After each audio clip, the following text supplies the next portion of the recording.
Yeah, hi again, it's John. As I said before, I like to tell you this time about the painting of Tirpitz, about the camouflage painting. As I said, when I first started, obviously, was to do the hull below the waterline with the normal iron oxide red, which is and always has been standard. This was I didn't spray it, it is actually hand painted. I don't have spray equipment, but yeah, I think it was quite a good job. Yeah, so then I came to the tape a bit, which obviously the masking tape to get everything in place. It's quite a detailed camouflage system because I used the final camouflage, the Splinter camouflage that the Americans had used in the Second World War and the Germans eventually used. As you can see, I had to line up not just the hull but also the superstructure, because obviously that kind of camouflage, it's really like a bomb going off. That's the idea of it, and the lines have got to follow all the way up vertically.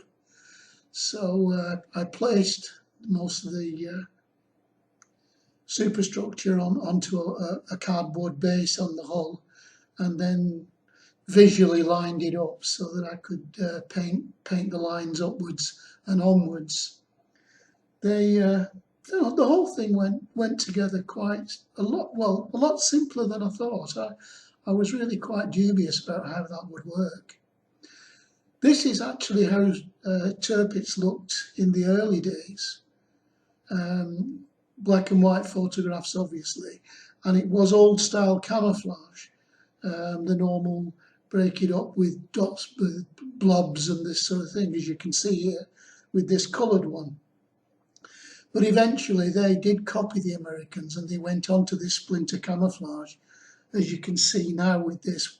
Again, unfortunately, black and white, but you can see the pattern effect, which is what I took to paint mine.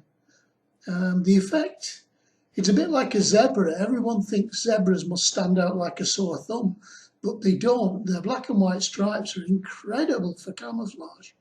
And this Splinter camouflage, the Americans found in the Japanese theatre that it was very effective on the sea. Obviously, the rest of the colours that were incorporated with Tirpitz would be because it spent most of its time in the Norwegian fjords. So it was mainly black, white and grey with a little bit of green on the port side, so that aircraft flying over it would tend to disappear into the forest, into the mountain sides. So that is actually it. That's the camouflage painting.